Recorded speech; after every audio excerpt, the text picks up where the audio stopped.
नमो विष्णुपादाय कृष्णप्रेष्ठाय भूतले श्रीमते मते भक्तिवेदांत स्वामिनिति नामिने नमस्ते नमस्ते सारस्वते देवे गौरवाणी प्रचारिणे निर्विशेष शून्यवादी पाश्चात्य देशतारिणे ओम अज्ञानतिमिरान्धस्य ज्ञानाञ्जनशलाकया चक्षुरुन्मिलितं येन तस्मै श्रीगुरुवे नमः। श्रीचैतन्यमनोभीष्टं स्थापितं येन भूतले स्वयं रूप कदा मह्यं ददाति स्वपदान्तिकम्।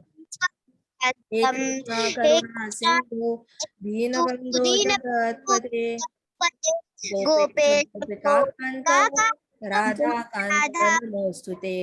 सप्तकाञ्चन गौरांगी राधे वृन्दावनेश्वरी वृषभानुसुते देवी प्रणमामि हरिप्रिये। वाञ्छाकल्पतरुभ्यश्च कृपा सिन्धुभ्य एव च पतितानां पावनेभ्यो वैष्णवेभ्यो नमो नमः। जय श्री कृष्ण चैतन्य प्रभो नित्यानंदा श्री अद्वैत गदाधर शिवासादि गौर भक्त वृंदा। हरे कृष्णा कृष्णा कृष्णा हरे हरे हरे राम राम राम हरे हरे। ओम नमो भगवते वासुदेवाय। ओम ओम नमो नमो भगवते वासुदेवाय। ओम नमो भगवते वासुदेवाय। नारायणं नमस्कृत्यं नरं चैव नरोत्तमं देवीं सरस्वतीं व्यासं ततो जयमुदीरयेत्। नष्टप्रायेषु भद्रेषु नित्यं भागवत सेवया भगवती उत्तम श्लोकी भवति नैष्टिकी मुखं मुखं करोति करोति वाचालं वाचालं पङ्गुं लङ्घायते लङ्घयते गिरिं गिरिं यत्कृपातम् अहं यत्कृपातमहं वन्दे वन्दे श्रीगुरो दीनतारणम्। हरे कृष्णा कृष्णा कृष्णा हरे हरे हरे राम राम राम हरे हरे। हरे कृष्ण माता जी। हरे कृष्णा हरे कृष्णा हरे कृष्ण। हरे कृष्णा। तो आगे देखते हैं। जब वो जीवात्मा थोड़ी बड़ी हो रही होती है और उसके अंदर बहुत ज्यादा गुस्सा है, बहुत ज्यादा लोभ है, तो वो अपने आप को बहुत ज्यादा तंग करने लग जाती है।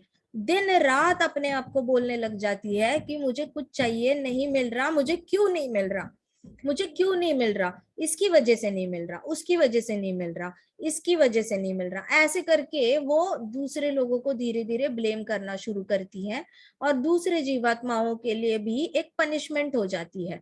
मतलब एक तो जीवात्मा आने वाले दो प्रकार के होते हैं। कुछ आत्माएं आती है लोगों का भला करने के लिए और कुछ आत्माएं आती है बाकी सारी आत्माओं को तंग करने के लिए। जैसे कई सारी आत्माएं, हिटलर हो गया, दुर्योधन हो गए, फिर कई सारे पोर्तुगीज हो गए, जितने भी ये सारी आत्माएं हैं ये दूसरों को तंग करने के लिए आई थी। जैसे ब्रिटिशर्स आए, मुगल आए, इन लोगों ने सबको तंग करके रखा था। ठीक है, तो ऐसी भी आत्माएं आती है जो कई सारे लोगों को तंग करने के लिए आती है, लेकिन कुछ आत्मा आती है जो लोगों का भला करने के लिए आती है, जैसे हमारे आचार्य हो गए।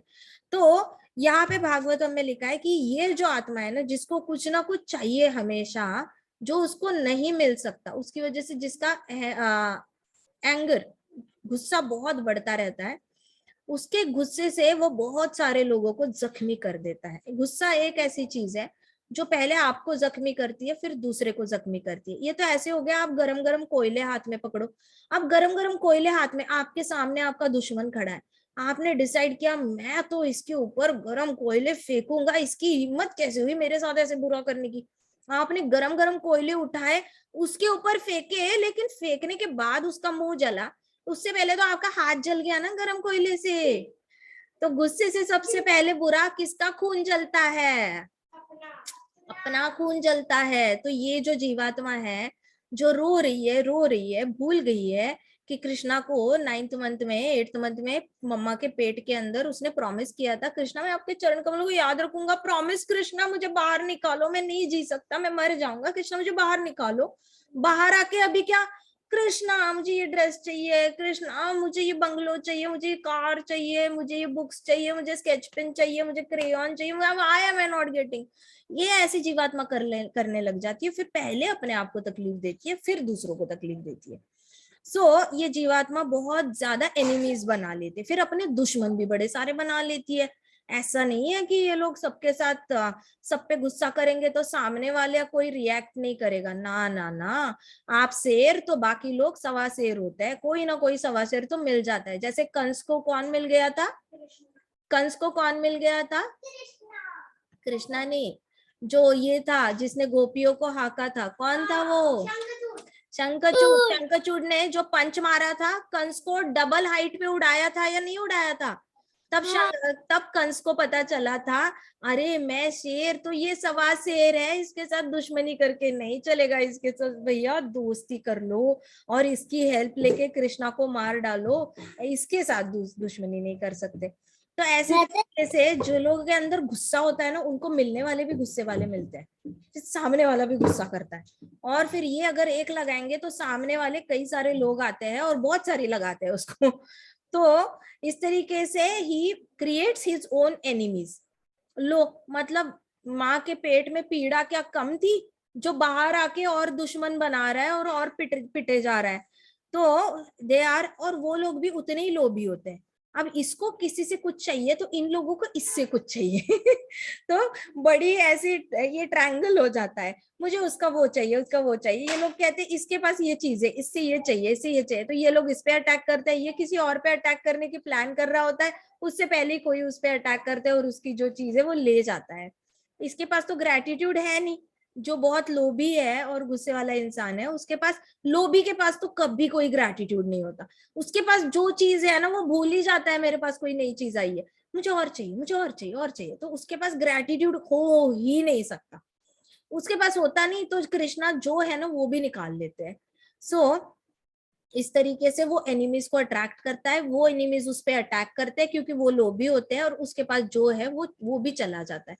अब पहले तो जो नहीं था वो चाहिए था, अब जो है वही चाहिए उसको वापस। कि कृष्णा, जो नहीं थी फेरारी वो मांग रहा था, लेकिन अभी मेरी मारुति 800 चोरी हो गई, कृष्णा वही वापस दिला दो प्लीज, गलती हो गई, मारुति 800 ही दिला दो, फेरारी रहने दो। इस तरीके से वो वापस मांगने लग जाता है वापस। तो वो चक्र में फंसा ही रहता है, फंसा ही रहता है। So in this way he becomes bound to the actions and reactions. अब जो एक्शन लेगा उसकी रिएक्शन तो मिलेगी, इसी को कहते हैं what goes around comes around. सब बोलो, what goes around comes around. What goes around comes around. What goes around What goes around comes around. comes around. What goes around What goes comes around. What goes around What goes round, comes around. round, around. What goes around What goes around, comes around. what comes around. गुस्सा दे दो, बाहर से गुस्सा ही मिलेगा। लोभ, लोभ ये आपके अंदर से एक्सपांड करो, एमिट करो, तो आपके पास भी कौन से लोग आएंगे? लोभी आएंगे। ईर्ष्या करो लोगों की, आपके पास क्या आएगी? ईर्ष्या, ईर्ष्या आएगी। किसी को गुस्से से कुछ बोल दो, हमें क्या मिलेगा?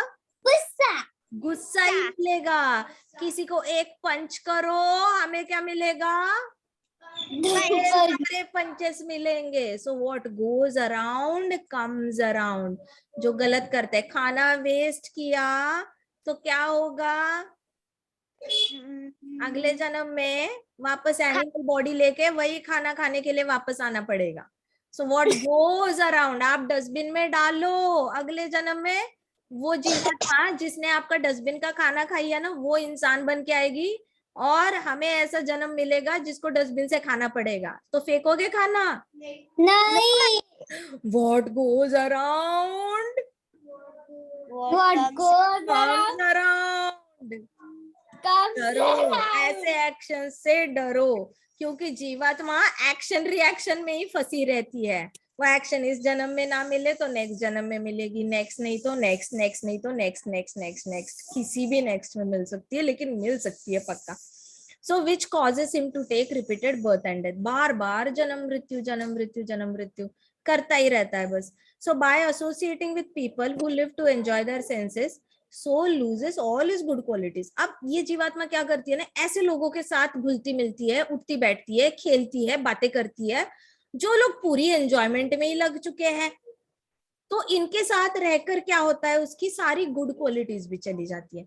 जो बेसिक छोटी छोटी गुड क्वालिटीज लेके आया था ना, उनके साथ इंद्रिय तृप्ति वो लोग कर रहे हैं, उनके साथ उठते बैठते बातें करते अपने अच्छे गुण भी वो खो देता है, जैसे सच बोलना। अब ऐसे इंद्रिय तृप्त करने वाले लोगों के साथ बैठोगे तो हमेशा सच तो नहीं बोल पाओगे, क्योंकि सामने ही वो लोग झूठ बोल रहे होते हैं किसी के बारे में, या किसी से झूठ बोल रहे होते हैं। ऐसे लोगों के साथ बैठोगे तो सत्य वचन फॉलो नहीं कर पाओगे, एज सिंपल एज दैट। सत्य वचन नहीं फॉलो कर पाओगे, दया भाव भी नहीं फॉलो कर पाओगे, क्योंकि इंद्रिय तृप्ति वाले तो दया भाव फॉलो ही नहीं करते। इतने होटल भर भर रहे हैं मांसाहार खाने वाले लोग, 3-3 टाइम मांसाहार खा रहे हैं। कौन सी, जो एनिमल पे दया नहीं दिखा सकता वो दूसरे इंसानों पे क्या दया दिखाएगा, अपने परिवार पे क्या दिखाएगा, अपने ऊपर क्या दया दिखाएगा। जिसको दूसरे जीवात्मा को मारने से ही बुरा नहीं लग रहा, वो क्या दया दिखाएगा। अब इस जीवात्मा जो ऐसे लोगों के साथ संग कर रही है, जिनके अंदर बस इंद्रिय तृप्ति ही इंद्रिय तृप्ति है, उनके साथ रहकर इसको अपना मर्सी वाला नेचर, मर्सी मतलब दया करने वाला नेचर भी क्विट करना पड़ता है। उनके साथ रहकर उनके जैसा बनना पड़ता है ना। फिर उसको अपनी स्पिरिचुअल इंटेलिजेंस भी खो देनी पड़ती है, क्योंकि आप ऐसे लोगों से उठते बैठते हो ना, आप उनके साथ कृष्ण भगवान के बारे में बात नहीं कर सकते। आप कृष्ण भगवान छोड़ो, आप नॉर्मल भक्ति की बातें भी नहीं कर सकते, आप भगवत गीता के बारे में बात नहीं कर सकते, आप परमात्मा की बातें नहीं कर सकते, कभी कभी आप ज्योति की भी बात नहीं कर सकते, इतनी ज्यादा ब्रह्मांड में लाइट है उसके बारे में कुछ भी नहीं बात कर सकती ये सारी चीजें, क्योंकि ये लोगों ने तो सारी चीजें इंद्रिय तृप्ति की ओर लेके जानी है। तो इनके साथ रहकर हमारा स्पिरिचुअल इंटेलिजेंस भी जीरो हो जाता है। हमारा मतलब जो जीवात्मा ऐसे लोगों के साथ उठ बैठ रही है, घुल मिल रही है, तो उसका स्पिरिचुअल, 4 प्रकार के इंटेलिजेंस होते हैं। एक होता है फिजिकल होता है इंटेलिजेंस, एक होता है इमोशनल होता है, एक स्पिरिचुअल होता है, राइट। तो ये वाली जो इंटेलिजेंस होती है स्पिरिचुअल इंटेलिजेंस, स्पिरिचुअल इंटेलिजेंस से हमें भगवान वाली बातें पता चलती है। जब आप गाय का दूध पीते हो ना, तो आपके ब्रेन के वो वाले टिश्यूज रिफाइन होते हैं जिसमें स्पिरिचुअल इंटेलिजेंस जो है वो ट्रैवल होता है। हमारे ब्रेन में ना कई सारे न्यूरॉन्स होते हैं, ठीक है। एक न्यूरॉन होता है, उससे ऐसे 10,000 थ्रेड्स की तरह नर्व्स निकलती है। कितने निकलती है बताओ, धागे की तरह 10,000। ओके, एक ऐसा न्यूरॉन होता है, मान के चलो सोयाबीन देखा है, सोयाबीन न्यूट्री देखी है, उसको आप न्यूरॉन समझ के चलो, ठीक है। अब उसमें से 1000 ऐसे 10,000 धागे निकल रहे हैं। आप सोचो हर धागे को और एक न्यूट्री कनेक्टेड है, उसको न्यूरॉन कहेंगे, ठीक है, वो कनेक्टेड है। अब उसमें से कुछ ही धागे होते हैं जो स्पिरिचुअल इंटेलिजेंस के लिए जिम्मेदार होते हैं, और वो स्पिरिचुअल इंटेलिजेंस जो नर्चर होता है ना, वो देसी गाय के दूध से होता है, देसी गाय के घी से होता है, देसी गाय के मक्खन से होता है, दही से होता है। तो देसी गाय का जो दूध होता है ना, वो वाली जो न्यूरॉन से जो थ्रेड्स निकल रहे हैं, जो स्पिरिचुअल इंटेलिजेंस के लिए जिम्मेदार है, उसको नरिशमेंट, उसका पालन पोषण करता रहता है। अब जिसको नहीं पी सकते देसी गाय का दूध, तो उनको हरिनाम उनका पालन पोषण करता है, वो नर्व्स का। अगर हरिनाम भी नहीं ले सकते, मान लो कोई कोमा में ही पड़ गया है, तो वो सुन रहा है हरिनाम, ठीक है, आसपास किसी ने रिकॉर्ड लगा दिया, कीर्तन लगा दिया, मंदिर की घंटी सुन रहा है, घर में भोग लगा रहा है, वो सुन रहा है, वो कोमा में पड़ा हुआ है, वो हरिनाम नहीं ले पा रहा है, लेकिन वो सुन रहा है। तो हरिनाम सुनकर भी उसके स्पिरिचुअल इंटेलिजेंस वाले जो न्यूरॉन्स के जो थ्रेड्स होते हैं वो नर्चर हो रहे होते हैं। तो एक ऐसे अच्छे से एक नेटवर्क बन जाता है ब्रेन का, जो बाय डिफॉल्ट ही हरिनाम की ओर लेके जाता है। अब ये वाले जो न्यूरॉन्स होते हैं इसको स्पिरिचुअल इंटेलिजेंस कहते हैं, ठीक है। लेकिन जब एक जीवात्मा ऐसे लोगों के साथ बैठती है जिनके स्पिरिचुअल इंटेलिजेंस कभी डेवलप उन्होंने करने की कोशिश ही नहीं की, वो बचपन से ही इंद्रिय तृप्ति में लगे हुए, पहले से इंद्रिय तृप्ति में लगे हुए, तो इसको कोई मैच द फॉलोइंग वाले न्यूरॉन्स नहीं मिलते ना, मैच द फॉलोइंग नहीं हो पाता इनका, थॉट का, सोच का ही मैच द फॉलोइंग नहीं हो पाता, ठीक है। अभी सोच नहीं उनकी हो रही, तो इनका भी वो सुप्त हो जाता है। जो न्यूरॉन्स, स्पिरिचुअलिटी, भगवान कौन है, मेरा क्या रिश्ता है उनके साथ, मैंने क्या करना चाहिए भगवान के साथ रिश्ता पक्का करने के लिए, मैंने इस लाइफ में जीना कैसे चाहिए जिससे कि मुझे कम से कम तकलीफ हो, मेरे परिवार को कम से कम तकलीफ हो, और हम सब लोग एक सुखी जीवन जी पाए, साथ साथ हम सब लोग मिलकर भगवान की भक्ति कर पाए। ये सारे क्वेश्चंस उसके माइंड में आते नहीं है, क्योंकि सामने वाले वो लोग बात नहीं कर रहे, और आप नहीं बात कर सकते ऐसे लोगों के साथ जो कंटिन्यूअसली इंद्रिय तृप्ति में लगे। तो ये ऐसे करता है, उसको स्पिरिचुअल इंटेलिजेंस खो बैठता है, दया भाव खो बैठता है, सच बोलने वाली जो उसके पास क्वालिटी है वो खो बैठता है, क्लेनलीनेस भी खो बैठता है। एक तो पेट में होता है, इतना किचकिच में होता है ना, गंदगी में वो, और बाहर आता है तब भी सारे pool of blood and stool में होता है। तो तभी उसको बहुत अंदर से इच्छा होती है, मुझे साफ होना है, मुझे साफ होना है, मुझे बहुत ज्यादा खुजली हो रही है, मुझे बहुत ज्यादा ग्लूई ग्लूई फील हो रहा है। तो उसको क्लेनलीनेस की तब जो इच्छा होती है वो मरते दम तक रहती है। लेकिन ऐसे लोगों के साथ उठते बैठते हैं तो ये लोगों के घर भी बड़े गंदे पड़े रहते हैं, हर जगह कपड़े कपड़े पड़े रहेंगे, 5 दिन पुराने स्नैक्स इधर उधर पड़े रहेंगे, सब कुछ इनका सब कुछ ही फैला रहता है।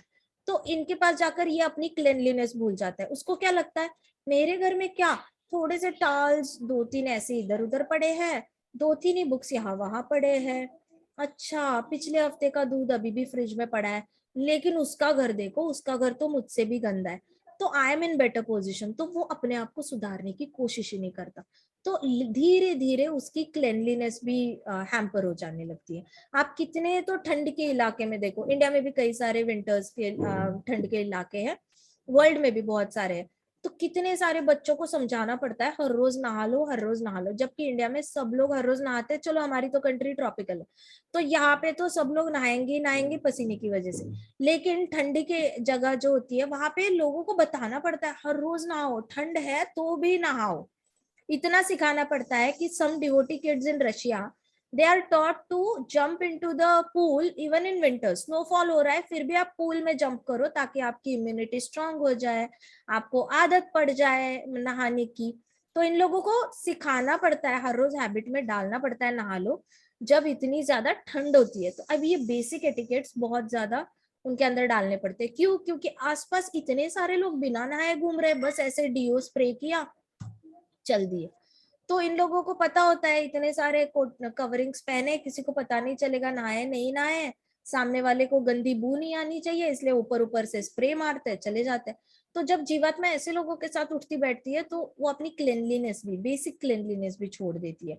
वार्डरोब ठीक से होना चाहिए, सोफा पे कुछ नहीं पड़ा होना चाहिए, सेंटर टेबल हमेशा क्लीन होना चाहिए, कर्टन्स पे प्लेट्स होनी चाहिए, टेबल हमेशा क्लीन होना चाहिए, जहाँ पे काम करते हो पढ़ाई करते हो, पेजेस होते हैं बुक्स के वो साइड से उसके डॉग ईयर्स नहीं बनने चाहिए, वो ऐसे अच्छे से नोटबुक के पेजेस, टेक्स्ट बुक के पेजेस अच्छे से होने चाहिए।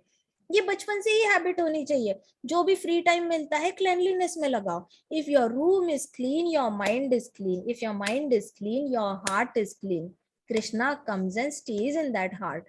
सो इतना याद रखना, if room is clean mind is clean, mind is clean heart is clean. सब बोलो, if your room is clean, If your room is clean, mind is clean. mind is clean. If your mind is clean, If your mind is clean, heart is clean. heart is clean. If your room is clean, your mind is clean. If your room is clean, your mind is clean. If your mind is clean, your heart is clean. If your mind is clean, if Your heart is clean. ठीक है। सो ये लंबा जाएगा, कल को शादी करके जाओगे आप लोग, लड़कियां जाएंगी, वो लंबा जाएगा, एंड तक आपको अपना घर अच्छे से सजा के साफ साफ रखना है। हैबिट में नहीं जाना है, कुछ भी कहीं पे भी चीजें पड़ी है, अपनी रूम अच्छे से करो, अपना वार्डरोब अच्छे से कलर कोऑर्डिनेशन में अच्छे से सारा फोल्ड करके रखो।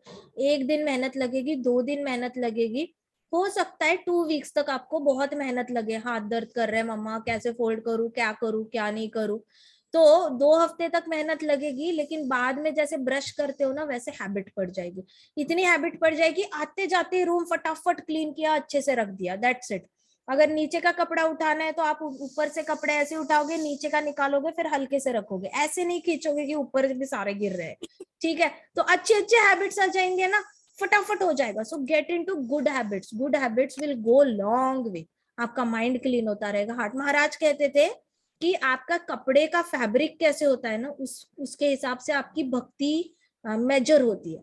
आपका ये कपड़ा है, अगर ये आपने बहुत ज्यादा रफली ऐसे नीचे धोना है, मान लो ये धोना है, ऐसे बस निकाल के नीचे फेंक दिया लॉन्ड्री बैग में, it's not going to help you, because those clothes उसका टेक्सचर खराब होने लगता है। अगर धोना भी है तो फोल्ड करके लॉन्ड्री बैग में रखो, बाद में मशीन में डाल दो, but at least you make an effort कि कपड़े ऐसे नीचे नहीं गिरने चाहिए, उसको हमेशा ही फोल्डेड रहने चाहिए कपड़े। जितना आप कपड़ों का फैब्रिक अच्छा रखोगे ना, उतना भक्ति का फैब्रिक स्मूथ होगा। The smooth your clothes are the smooth your devotional services, इतना याद रखना। क्योंकि क्या होगा, फोल्ड करते वक्त कर क्या रहे हो, हरे कृष्णा कृष्णा कृष्णा हरे हरे, हरे राम राम राम हरे हरे, हरे कृष्णा कृष्णा कृष्णा हरे हरे, हरे राम राम राम हरे हरे।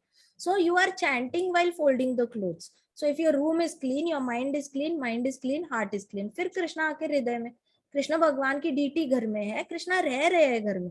घर मंदिर है, आपकी बॉडी भी मंदिर है। आपकी बॉडी को आप सजा रहे हो ना कपड़े पहन के, वो मंदिर को सजा रहे हो। तो कपड़े हमेशा you have to make sure habit में डालना है कि always keep your room clean. क्योंकि क्या होता है, ये जीवात्मा जब ऐसे लोगों के साथ उठेगा बैठेगा ना, जिनको क्लेनलीनेस सिर्फ सेंस एंजॉयमेंट पता है, तो वो लोग क्या करेंगे, यहाँ कपड़े पड़े हुए हैं सारे बेड पे, लेकिन वो सोचेंगे थोड़ी देर केक खा लेते हैं, रैपर इधर फेंक लेते हैं, कोल्ड ड्रिंक पी लेते हैं, टिनवा फेंक लेते हैं, बाद में कर लेंगे फोल्ड, बाद में कर लेंगे। तो वो इंद्रिय तृप्ति को प्रायोरिटाइज कर रहे हैं। डिवोटी ऐसा नहीं करेगा ना, डिवोटी टाइम टू टाइम खाएगा, अब बीच में उसके पास बहुत फ्री टाइम बचता है, चैंटिंग करते करते फोल्ड करेगा रखेगा। तो डिवोटी सेंस एंजॉयमेंट में नहीं इन्वेस्ट करेगा अपनी एनर्जी। लेकिन जब जीवात्मा ये करने लगती है, उससे बेसिक क्लीनलीनेस भी चली जाती है। फिर उसके अंदर से ऑस्टेरिटी और फॉरगिवनेस चली जाती है। ऑस्टेरिटी मतलब तपस्या करने की जो इच्छा है वो चली जाती है। ये तपस्या ही है ना, कपड़े फोल्ड करना, रूम क्लीन करना, बेडशीट अच्छे से झाड़ के रखना, ब्लैंकेट सुबह उठते हो, आपका सक्सेस फॉर्मूला है ये, सुबह उठते ही ब्लैंकेट फोल्ड करके रखो। आप जैसे ही ब्लैंकेट फोल्ड करोगे ना, अपनी खुद की ब्लैंकेट आप फोल्ड करके रखोगे, आपका पूरा दिन बहुत अच्छा जाएगा। लिख के ले लो, start practicing, you will yourself come and tell me कि माता जी जब भी हम सुबह सुबह अपना खुद का ब्लैंकेट फोल्ड करते हैं ना, हमारा पूरा दिन बहुत सारे काम टाइम टू टाइम होते हैं और अच्छे होते हैं। ये प्रैक्टिस करके देखना, because that is the way Krishna conscious life is. Krishna consciousness is just not about sitting in one place and chanting, okay. Krishna consciousness is a way of life, ये हमारा एक तरीका है जिंदगी का। सुबह उठते ही ब्लैंकेट फोल्ड करनी है, जहां रखनी है वहां रखनी है। You will get a sense of satisfaction with in your heart. आपको इतना तो पता चलेगा कि ओ थैंक यू कृष्णा बोलते बोलते फोल्ड करो, थोड़ा हरि नाम लो, वापस फोल्ड करो, रख दो। इससे क्या होगा, आपके अंदर तपस्या वाला जो नेचर है वो जाएगा नहीं। क्योंकि जो इंद्रिय तृप्ति करने वाले लोग होते हैं ना, वो तपस्या नहीं करते। तो जीवात्मा उनका संग करती है, तो अपनी तपस्या वाली इच्छा ही चली जाती है उसकी, प्लस फॉरगिवनेस चली जाती है, माफ करने वाली इच्छा चली जाती है। वो माफ नहीं कर पाती। पता है, जो जीवात्मा किसी को माफ नहीं कर पाई ना, उसको इस लाइफ में क्या, नेक्स्ट लाइफ में भी सुख नहीं प्राप्त हो सकता, नेक्स्ट टू नेक्स्ट 84 लाख योनियों में सुख नहीं प्राप्त हो सकता। क्यों बताओ? क्योंकि जो भी जीवात्मा बहुत माफ नहीं कर पाती, किसी के खिलाफ अपने हृदय में गुस्सा लेके बैठ जाती है, अब मान के चलो मृत्यु के वक्त उसको यमराज जी आए हैं, वो लेके जाएगी वहां पे भी जहां उसको तंग किया जा रहा है ना, उसको पहले पूछेंगे यमराज जी कि ये तुमने ये ऐसे ऐसे किया, इसको माफ नहीं किया, माना कि उसने गलती की लेकिन तुमने माफ नहीं किया, क्या तुम्हें माफ करने के लिए उसके पास जाना है वापस?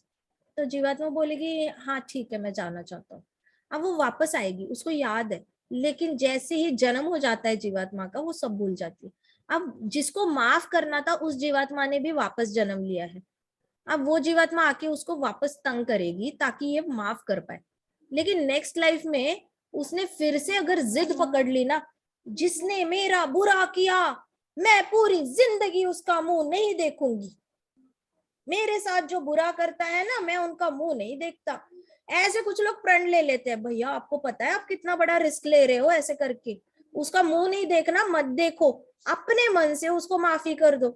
लेकिन नहीं, जिसने मेरे साथ बुरा किया, मेरे बच्चों के साथ बुरा किया, मेरे पति के पत्नी के साथ बुरा किया, मेरे माँ बाप के साथ बुरा किया, जिसने हमारी जमीन हड़प ली, जिसने हमारा बिजनेस ले लिया, मरते दम तक मैं उसका मुंह नहीं देखूंगा, मैं उसकी मैयत में नहीं जाऊंगा, मैं उसको ये करूंगा वो करूंगा। ओ कृष्णा, नेक्स्ट लाइफ आप दोनों ने वापस आना है, उसने वापस आपको पोक करना है, कुछ ना कुछ तंग करना है, तब भी आपने माफ नहीं किया, वापस यमराज जी ने बोलना है बेटे तुझे माफ करना है या नहीं। बोलेंगे हाँ यमराज जी, मैं सोच के तो जाता हूँ लेकिन नीचे जाके भूल जाता हूँ, क्या करूँ। कोई नहीं, हरि नाम ले लेना, सब ठीक हो जाएगा। नीचे आता है भूल जाता है। एक्शन रिएक्शन बार बार जन्म लेना पड़ता है। तो जितनी भी आप पता है, there is a very scientific explanation, prove भी हो चुका है कि जितने भी लोगों में दुश्मनी होती है ना, वो एज अ सेट जन्म लेते हैं। तो इस जन्म में जो दुश्मन है ना किसी का, वो सिर्फ इस जन्म का दुश्मन नहीं है, वो बहुत सारे जन्मों से दुश्मनी चली आती आ रही है, और इधर बस उनको इसलिए भेजा है ताकि वो अपने लेसन सीखे, हरी हरी, ताकि वो अपने लेसन सीखे, वो अपनी गलतियां देखे कि वो किसी के और अपना गुस्सा पकड़ के बैठा है। अब उसके और बीच में एक ही कनेक्शन है, एक ही पाइप है, ब्रिज है, और वो है गुस्से वाला।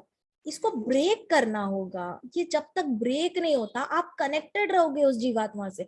आपको वो पसंद नहीं है, माना कि उस दोस्त ने धोखा दे दिया, उस दोस्त ने आपके लिए बहुत बुरा भला बोला, आपको जब जरूरत थी तब उसने आपका साथ नहीं दिया, ऐसा भी हो सकता है ना, या फिर कुछ बहुत ही ज्यादा गलत काम कर दिया, बहुत ही गलत कुछ फैला दिया। लेकिन आप तो गुस्से से कनेक्टेड हो ना, भले ही वो कहीं दूर है, अफगानिस्तान में है, आप कहीं श्रीलंका में हो, कहीं पे भी कुछ भी हो सकता है, but you are connected with that bridge of hatred. गुस्से से कनेक्टेड हो, रिवेंज लेना है आपको, उसका अच्छा होता है तो देखा नहीं जाता, तो कनेक्शन तो है आपके अंदर, और वो एंगर वाली कनेक्शन है, गुस्से वाली कनेक्शन है, रिवेंज वाली कनेक्शन है। अब जब तक फॉरगिवनेस नहीं आती, माफ नहीं कर देते, वो कनेक्शन ब्रेक नहीं होनी। आप चाहे आप पहले मरो, वो बाद में मरे, वो पहले मरे, हम बाद में मरे, कुछ भी हो सकता है, बट कृष्णा का mathematical calculation is so perfect, वो वापस उन जीवात्माओं को इकट्ठे लाता है। भगवान ना करे वो दोनों हस्बैंड वाइफ बन के आए तो एक दूसरे की जान लेने को चल जाते हैं, फिर वो दोनों कुछ भी दोस्त बनकर आए तो भी एक दूसरे को तंग करते हैं, बिजनेस पार्टनर्स बनकर आए तो भी एक दूसरे को धोखा देंगे, नॉर्मल दोस्त बनकर आए तो भी धोखा देंगे, कोई ना एक धोखा देगा ताकि दूसरा उसको माफ करना सीखे। उसने धोखा ही इसलिए दिया, कृष्णा ने उससे धोखा दिलवाया ताकि ये जीवात्मा जो है ना वो सीखे माफ करना। लेकिन ना उसने दोनों बिजनेसमैन बन के आए तब माफ किया, नेक्स्ट जन्म में भाई बहन बनकर आए तब भी इसने माफ नहीं किया, गुस्सा लेकर बैठ गया, पूरी जिंदगी बात नहीं की। हस्बैंड वाइफ बनकर आए, इसने इसको छोड़ दिया लेकिन माफ नहीं किया, अपने अपने रास्ते चला गया लेकिन माफ नहीं किया। फिर वापस सिस्टर सिस्टर बन के आए, फिर वापस नेबर्स बन के आए, कुछ ना कुछ तो बन के आएंगे, टीचर स्टूडेंट बन के आएंगे, कुछ ना कुछ तो रिश्ता होगा इनका। और ये जब तक माफ नहीं करता ना, ये दोनों ने इकट्ठे इकट्ठे आते रहना है, आते रहना है, आते रहना है। तो ये जो जीवात्मा होती है ना, ये फॉरगिवनेस ही भूल जाती है। तो कितना माताजी ज्यादा रिस्क है सोचो, भौतिकवादियों के साथ जो इंद्रिय तृप्ति में लगे, उनके साथ संग करने में ये जीवात्मा अच्छी क्वालिटीज भी चली जाती है और पुण्यवान काम करना छोड़ देता है। ठीक है, माताजी, हाँ जी, हरे कृष्ण। हरे कृष्ण माता जी। हाँ माताजी, किसी गुस्से के कारण अगर समझिए थोड़ा कुछ हो गया हाँ फैमिली मेंबर्स के साथ या हाँ रिलेटिव्स जी, के साथ, हाँ जी, और दूसरे पार्टी ने कुछ मिस्टेक किया है, हाँ और जी, गुस्से में पहले पार्टी ने कुछ बोल दिया, हाँ पार्टी नहीं पर्सन ने, हाँ जी, तो माताजी अगर फिर वो खुद फिर सब ठंडा हो गया, फिर भी हाँ थोड़ा गुस्सा तो है मन में, हाँ तो फिर हाँ। उस कंडीशन में माताजी खुद से हमें जाके उनको माफ करना है, या वो जब आएंगे माफी मांगने तभी माफ करना है, कैसे है ये? और ये बहुत उन्होंने अच्छा क्वेश्चन है माता जी, आपका क्वेश्चन जो आप पूछ रहे हो ना, गुस्सा गुस्सा है फिर भी जाके माफ करना है, कैसे करना है एंड ऑल दैट। तो इसका बहुत सिंपल आंसर है माता जी। जब हमें किसी के खिलाफ गुस्सा होता है ना, हमें जाके उसको गले लगाना नहीं पड़ता, उसको जाके मिलना नहीं पड़ता फिजिकली, उसके आंखों में आंखें डाल के बोलना नहीं पड़ता। माफ करने का मतलब है मैं अपने हृदय से गुस्सा त्याग देता हूँ, दैट्स इट। माफ करने का मतलब मैं अपने हृदय से तुम्हें माफ करता हूँ, बस। अब नेक्स्ट टाइम बाय एक्सीडेंट आप लोग एक दूसरे के सामने आएंगे ना, ये वाला इंसान अगर उसके अंदर गुस्सा होगा तो वो मुंह मोड़ के चला जाएगा, आपको मुंह मोड़ने की जरूरत नहीं है। बाय एक्सीडेंट दोनों इकट्ठे सामने आए, ये अगर आत्मग्लानि में होगा, गिल्ट में होगा कि मैंने इसके साथ बुरा किया, ये गुस्से में है, तो ये थोड़ा डर डर के ही सामने आएगा। आत्मग्लानि में होगा लेकिन आपके अंदर तो कोई भी गुस्सा नहीं है, आपने हृदय से उसको माफ कर दिया है, आपको उसको फेस करते वक्त डर नहीं लगेगा, ना आपके अंदर कोई कंफ्यूजन होगा, ना आपके अंदर कोई क्या कहते हैं ऑकवर्डनेस होगी, तो आप तो कॉन्फिडेंटली उसके सामने खड़े रहोगे। अब इसने डिसाइड करना है, वो नमस्ते बोलेगा, कैसे हो, सब ठीक है, आप बोलेगे हाँ जी बस सब ठीक है, कैसे है सब, okay fine, and then it will go back to normal. Accidentally आपकी मुलाकात होती है, तो अगर नहीं मुलाकात होती, आपको जानबूझ के उसके सामने जाने की जरूरत नहीं है। पहले तो अपने मन से उसको माफ कर देना है, उसमें भी प्रोसेस होती है प्रॉपर। आपने अगर भागवतम की नजर से देखे तो फर्स्ट कैंटो सेकंड कैंटो में हमने बहुत अच्छे से देखा था, जब ब्रह्मा जी को बेटे हुए थे, रुद्र जन्मा था, बहुत तहस नहस कर रखी थी, डीमंस जन्मे थे, उन्होंने भी तहस नहस, उनके खुद के बेटे उनको मारने के लिए आए थे, तब ब्रह्मा जी ने कृष्ण भगवान की शरण ली थी। लेकिन शरण ली थी तब कृष्णा ने उनको बताया था, देखो ये तुम्हारे ही बच्चे हैं, तो तुम्हें शांत होना पड़ेगा, पहले शांत हो जाओ और तुम्हारे पुत्र है ये समझकर तुम उनको माफ कर दो।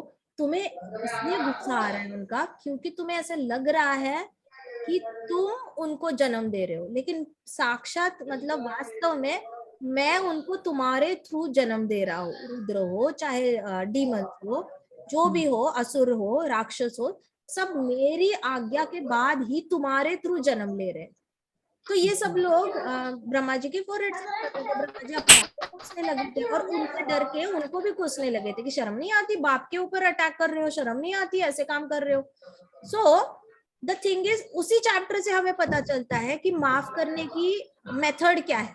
ब्रह्मा जी ने क्या किया, कृष्णा से सुना, कृष्णा से सुनकर अपने आप को इंस्ट्रूमेंट समझा और अपने अपने आप को कर्ता की पोजीशन से हटाया कि मैं ये कर रहा हूँ, कर्ता की पोजीशन से हटाना है। इसका मतलब क्या, आपके अंदर और दूसरे के अंदर जो अनबन हुई है, कोई म्यूट पे जाना, आवाज आ रही है, अच्छा ठीक है, तो आपके अंदर और किसी और के अंदर जो अनबन हुई है ना, सो आपने क्या करना है, इस पोजीशन से हटके थोड़ा सा दूर आके सोचना है कि ये सारा जो करने वाले हैं वो कृष्णा करा रहे हैं, ठीक है। अब कृष्णा करा रहे हैं तो आप कर्ता की भावना से बाहर आ जाते हो और आपको माफ करना ज्यादा आसान हो जाता है। आपने तो कुछ करा ही नहीं, और अगर कुछ करा है तो मन से आप माफी मांग भी रहे हो और माफ कर भी रहे हो। जो माफ करने का एक तरीका होता है, पहले अपने मन से उसको माफी मांगना कि मेरी तरफ से कुछ गलती हुई होगी, अनजाने में मैंने तुम्हें हर्ट किया होगा, तो मुझे माफ कर देना, आज से मैं तुम्हें माफ कर देता हूँ, दैट्स इट। इतना ही चैंटिंग करने के बाद, चैंटिंग करने से पहले अपने मन से डीप ब्रीदिंग करके पहले तो उससे माफी मांगो और उसको माफ करो, क्योंकि ब्रह्मा जी ने सेम किया था अपने पुत्रों के साथ जिन्होंने उनको अटैक करने की कोशिश की थी। When he did that, then he was able to give birth to demigods. उसके बाद जाके संत लोग सप्तऋषि जन्मे थे। तो हमारी जो कॉन्साइंस होती है ना, हमारी जो मन की स्थिति होती है, उसके बेसिस पे बहुत सारी चीजें डिपेंड करती है। हमें उस मन की स्थिति में आना बहुत जरूरी है। उसके लिए माफी करना मतलब it is not that you need to go near him, गले लगाना, बात करना, मीठी मीठी बातें करना, नहीं। अपने मन से वो लगेज जो है उठाया है, अपने बैग वो साइड कर दो, फ्री हो जाओ। अभी by the will of providence, by Krishna willing, Krishna की इच्छा होगी तो आप लोग आमने सामने आओगे, आपके मन में कोई प्रॉब्लम नहीं होगा, सामने वाला भी डिपेंड करेगा उसके अंदर क्या है, उसके बेसिस पे रिएक्ट करेगा। लेकिन आप तो बिल्कुल ही फ्री माइंडेड जाओगे उससे मिलने के लिए नहीं जाओगे, लेकिन बाय डिफॉल्ट ही आमने सामने हुआ, hi hello how are you, all good, तबीयत कैसी है, सब ठीक है, नाइस नाइस नाइस, हरी बोल, ये करके आप क्योंकि सब कुछ ही ड्रॉप कर चुके हो, अब आपके माइंड में तो कुछ है भी नहीं, तो सामने वाले के पास और कोई ऑप्शन नहीं बचता, सामने वाला भी ड्रॉप कर देता है, उसको लेके करना क्या है, उसको तो बेनिफिट, उसको तो रिएक्शन ही नहीं मिलनी वो चीज की, इस तरीके से, ठीक है। Did I answer your Hare question? Krishna, Mataji. Thank you. Yes, Mataji. Mataji. Did I answer Yes. your question? Yes, yes, Perfect. yes, Mataji. Great. Actually, the सामने वाला पार्टी ने मिस्टेक किया है हाँ जी, मिस्टेक तो सामने रिलेटिव वाले होती है। पार्टी ने मिस्टेक किया, उसकी वजह से हाँ, गुस्सा मिस्टेक जो होती है ना, गुस्सा है। मिस्टेक ये वर्ड ही तो रिलेटिव है। हाँ, कैसे होता है, बच्चे ने स्कूल में किसी का स्केच पेन लिया, तो टीचर के लिए वो मिस्टेक है, बच्चे के लिए तो बस एक कलरिंग ये है, इंस्ट्रूमेंट है। बच्चे को फर्क नहीं पड़ता किसका है, उसको बस पता है मुझे पहाड़ ग्रीन करने। Mistake is always relative. एक की नजर में मिस्टेक है, दूसरे की नजर में वो मिस्टेक नहीं होती। अगर मुझे पता होता ना मैं मिस्टेक कर रही हूँ, तो मैं मिस्टेक कभी नहीं करती। यही तो अर्जुन पूछता है कृष्णा से। अर्जुन ने पूछा था भगवत गीता में कि कभी कभी आपको पता ही नहीं होता आप मिस्टेक कर रहे हो, फिर भी आप मिस्टेक कर देते हो। कभी कभी आपको पता होता है आप मिस्टेक कर रहे हो, फिर भी आप कर देते हो। ऐसा क्यों है? तो कृष्णा कहते हैं लस्ट की वजह से। अब सिमिलरली जो आपको लग रहा है उन्होंने मिस्टेक की, उनके हिसाब से तो उनके पास कोई पॉजिटिव कारण है ही है बताने के लिए, ये ऐसी चीज थी इसलिए हमने किया। अगर आपसे कुछ हो गया होगा जो आपको पता ही नहीं है, वो लोग बोलेंगे उन्होंने पहले ऐसे किया, उनसे मिस्टेक हुई है। So mistake is always a relative concept. Mistake कोई एब्सोल्यूट नहीं, एब्सोल्यूट तो बस कृष्णा है। मिस्टेक हमेशा ही रिलेटिव लगेगी। यहाँ से देखो कुछ और, यहाँ से देखो कुछ और, यहाँ से देखो कुछ और, यहाँ से देखो कुछ और। तो मिस्टेक हर एंगल से बदलती रहती है, हर मिस्टेक बदलती रहती है। जैसे जगाई मदाई हमारे लिए हम देखे हमारी आंखों से, तो हाँ ड्रिंक कर रहे हैं, हाँ मांसाहार कर रहे हैं, हाँ इतने सारी लेडीज के साथ क्रॉस फ्रेंडशिप कर रहे हैं, हाँ गैम्बलिंग भी कर रहे हैं, वाह वाह वाह वाह, हरी हरी हरी हरी हरी हरी। हमारे लिए वो बहुत गलत है। नित्यानंद प्रभु के लिए अरे जीवात्माएं हैं, इनके हृदय में कली है, इनको हरि नाम दो, 2 मिनट में भक्त बन जाएंगे। सो मिस्टेक इज रिलेटिव, देखने वाले पे है। सो मिस्टेक कभी एक की नहीं होती या दूसरे की भी नहीं होती, वो हमेशा रिलेटिव ही होती है। और भौतिक जगत में एवरी जीवात्मा is bound to make mistakes. ये हमने फर्स्ट कैंटो में कवर किया था कि हर जीवात्मा मिस्टेक करेगी, हर जीवात्मा इल्यूजन में जाती है। और हर जीवात्मा जो होती है ना, वो कहीं ना कहीं कुछ ना कुछ ऐसे ये करती है, उसको अट्रैक्शंस होती है चीजों की। तो ये हर जीवात्मा उसमें से जाती है, इसलिए फॉरगिवनेस इंपॉर्टेंट है। जब हमें भागवतम से पता चलता है ना, अरे वो लोग क्या, पूरा ब्रह्मांड ही मिस्टेक कर रहा है, सब मिस्टेक कर रहे हैं, दुर्वासा ने भी किया, सबने किया मिस्टेक, ऐसा कोई नहीं है जो मिस्टेक से बचा नहीं है। ब्रह्मांड में आए हो तो मिस्टेक होगी होगी। अब हरि नाम लेकर उसको सुधारने का हमारे पास चांस है। तो जब हम उस नजर से देखते हैं तो हमें सामने वाले की मिस्टेक कम नजर आती है, उसमें दया भाव ज्यादा आता है कि अरे बेचारे क्या करे, उनके हृदय में अभी तक कृष्ण भक्ति आई नहीं है, बेचारे क्या करे, उनको भागवतम का नॉलेज नहीं है, बेचारे क्या करे, अभी तक उनको गाइडेंस नहीं मिली, अच्छे गुरु नहीं मिले, मेंटोर नहीं मिले। तो हम लोग उस जजमेंटल थिंग से बाहर आ जाते हैं। ऑलराइट, ओके माता जी, हरे कृष्ण। ग्रेट, हरे कृष्ण। सो ये जो जीवात्मा है जो ऐसे संग करने लगती है, फिर वो एज ए रिजल्ट हेल चली जाती है। He goes to hell as before। पहले जैसे ही वापस ये जीवात्मा जो माफी नहीं दे रही है किसी को, तपस्या नहीं कर रही है, साफ नहीं रह रही है, अपने स्पिरिचुअल इंटेलिजेंस को यूज नहीं कर रही है, और साथ साथ बिल्कुल ही सच बोलना छोड़ दिया है, तो ये जीवात्मा वापस नरक पहुंच जाती है। ठीक है। Therefore, mother do not associate with fools bereft of self realization। तभी माता ऐसे मूर्खों के साथ संग मत करो जिनके पास सेल्फ रियलाइजेशन ही नहीं है, जिनके पास आत्म साक्षात्कार वाला ज्ञान ही नहीं है। ऐसे लोगों के साथ संग मत करो। ऐसे कह के लॉर्ड कपिला अपनी मम्मा को बताते हैं, कहते हैं कि ये लोग जो होते हैं ना,